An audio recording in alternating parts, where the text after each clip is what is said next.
I don't even know why I'm reading this line. The intro's not needed.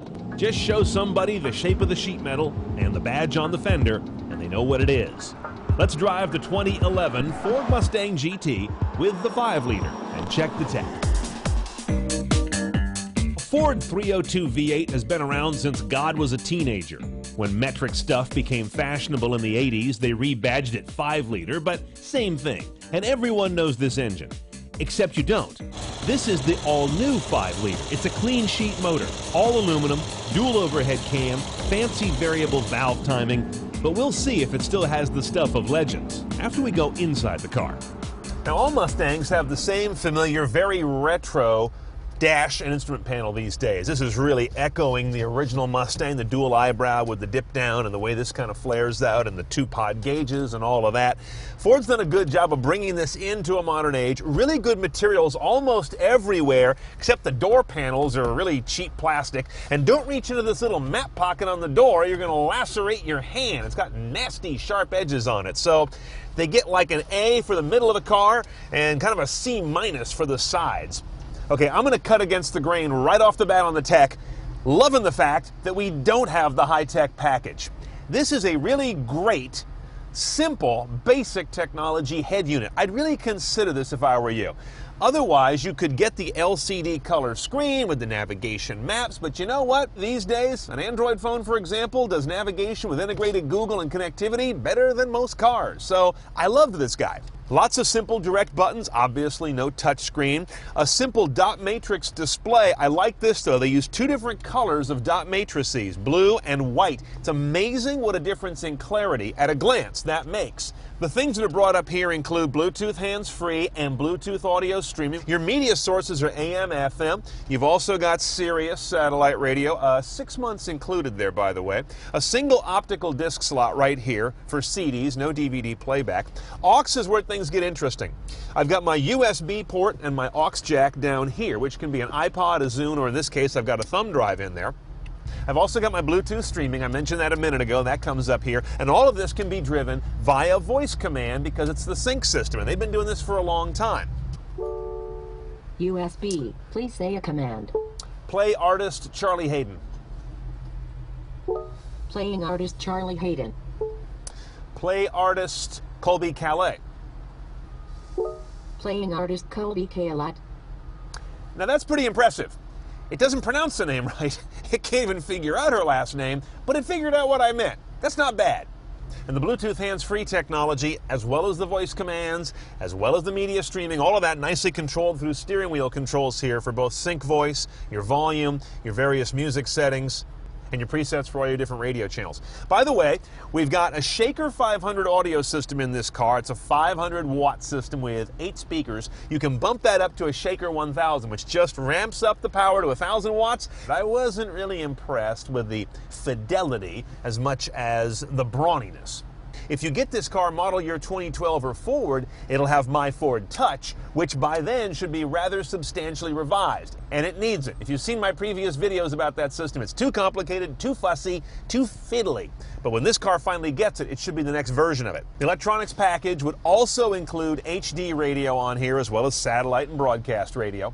And it gives you dual zone automatic temperature control.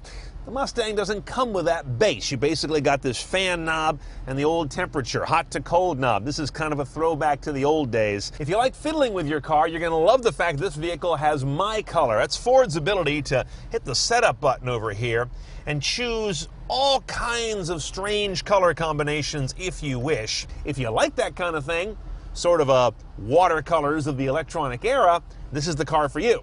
This car is a little bit of a gunslit of a thing to drive. That's why I'd recommend you consider the glass roof. And I don't mean a moonroof.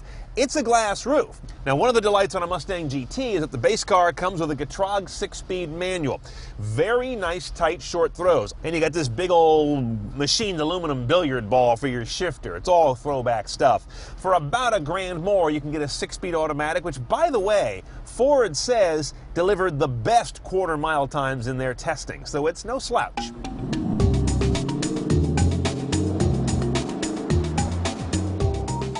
Now the Rainmaker lives up on this end of the car, this all-new 5-liter, all-aluminum, dual overhead cam V8. A lot of goodness in here. This vehicle's not the old 5.0 with the iron block and aluminum heads, and it's not the later 4.6, it's the all-new 3.02. What this guy puts out is 412 horsepower, 390 foot-pounds of torque. That's on premium gas, by the way, a little less for regular. It gets this 3,600-pound car to 60 in 4.8 seconds while delivering 1726 stated MPG. If you get the automatic, it changes to 1825, but about the same thing. And the power always goes out through rear-wheel drive only. It's a Mustang after all, and always through a standard limited slip differential through a choice of, I think, 2 different rear-end combos. 200 pounds less than a similar Camaro, 400 pounds less than a similar Challenger. Those are significant numbers. But let's see how it is on the real-world road. This guy's real friendly in an aggressive, brawny way. First of all, I don't know if you can hear that exhaust note back there. Let me try this. Yeah, that's nice. Sounds like a million angry little cobblers hammering hobnail boots. A nice shiftable gearbox, though laterally the gears are really close together. They've sliced the onion very thinly here. Nice linear clutch. I enjoy driving this stick, although, you know, again, day to day, that might turn you off. This is a Mustang, so of course, it's got a little bit of a crudeness to it. It almost feels like this car has, you know, maybe 20% too much power for what the suspension can handle. It's not hard over unfair pavement to sort of get the rear end chirping and hopping and nibbling and trying to get itself back on the ground again. But that's just part of the good, clean fun. Here's what's not part of the fun. When I babied it, I got 16.7.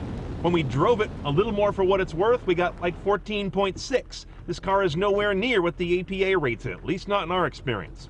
There's no suspension mod on this car, there's no modes, it's not one of those little German cars, it's just a real car, no little fiddly buttons to make the computer do things. I kind of appreciate that.